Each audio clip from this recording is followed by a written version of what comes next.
শক্তিশালী মানুষ হতে চাইলে আজ থেকে এগুলো ছেড়ে দিন।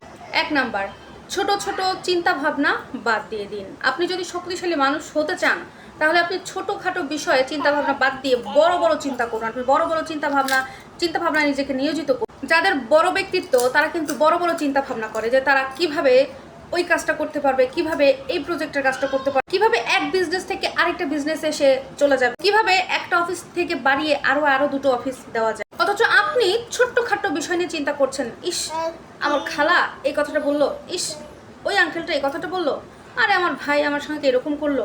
এই যে ছোটখাটো বিষয় নিয়ে আপনি চিন্তায় মগ্ন হয়ে যেতেছেন, আপনার ওই সময়টা নষ্ট হয়ে যাচ্ছে। 2 নাম্বার, মানুষের প্রতি আপনার আসক্তি কমাইতে হবে, নির্ভরতা কমাইতে হবে।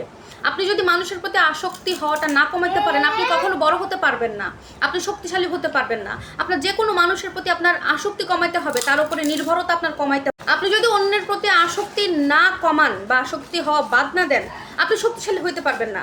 আপনি কখনো আপনার পরিবারকে বলতে পারবেন না যে না এই টাকাটা তোমাদেরকে দিতে পারবো না, এই টাকা আমার বিজনেস পারপাস দরকার আছে বা অমুক কাজে দরকার।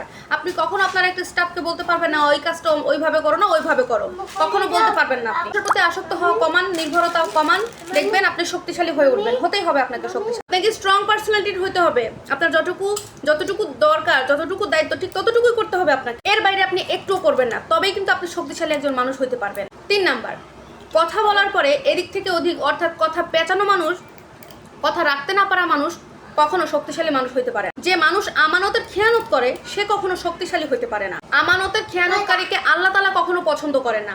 এখন আমি একটা মানুষকে বিশ্বাস করে একটা কথা বললাম, সে আমার বিশ্বাসের অমর্যাদা করে, আমার বিশ্বাস ভঙ্গ করে অন্য আরো 5 জনের সাথে কথাটা শেয়ার করলো, তাহলে সে ব্যক্তিটা আমানতের খেয়ানত করলো। ওই ব্যক্তিকে কিন্তু কখনো শক্তিশালী হইতে পারবে না। বুঝতে পেরেছেন?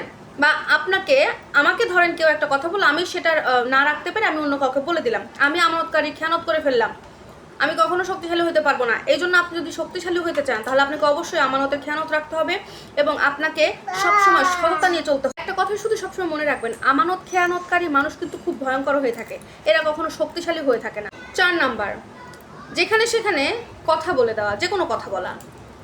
কোনো শক্তিশালী মানুষ কখনো যেখানে সেখানে কথা তো বলেই না, বরং অপ্রয়োজনেও কোনো কথা সে বলে না।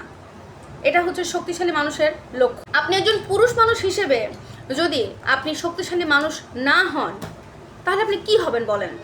আপনি একজন শক্তিশালী মানুষ, আপনাকে একজন বড় বিজনেসম্যান হইতে হবে, আপনাকে একজন বড় জব হোল্ডার হইতে হবে, আপনাকে শক্তিশালী স্ট্রং পার্সোনালিটির মানুষ হইতে হবে, আপনার মধ্যে একটা ব্যাপার থাকতে হবে, একটা স্ট্রংনেস একটা ব্যাপার থাকতে হবে আপনার মধ্যে। আর এই কারণে আপনাকে যেখানে সেখানে দাঁড়িয়ে পড়া যাবে না। আপনি যেখানে সেখানে দাঁড়িয়ে যা তা মন চাইলে আপনি বলে দিলেন কথা, সেটা করা যাবে। আপনার জীবনের অনেক গোপন কথা থাকবে যেগুলো কখনো কারোর সাথে শেয়ার করবেন না।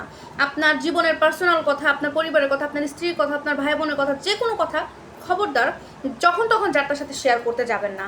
আপনি যদি শেয়ার করেন তাহলে আপনি কিন্তু কখনো শক্তিশালী মানুষ হতে পারবেন না। তাই এই কথাটা মনে রাখবেন যে শক্তিশালী মানুষ কিন্তু কখনো যেখানে সেখানে তার কথা শেয়ার করে না, কথা বলে না। এই কাজগুলো যদি আপনি বাদ দিতে পারেন, ছেড়ে দিতে পারেন আপনার জীবন থেকে, তাহলে অবশ্যই আপনি ভালো একজন শক্তিশালী মানুষ হয়ে উঠতে পারবেন। কথাগুলো কেমন লেগেছে অবশ্যই কমেন্টে জানাবেন। সবাই ভালো থাকবেন, দেখা হবে পরবর্তীতে অন্য কোনো ভিডিওতে। আল্লাহ হাফেজ।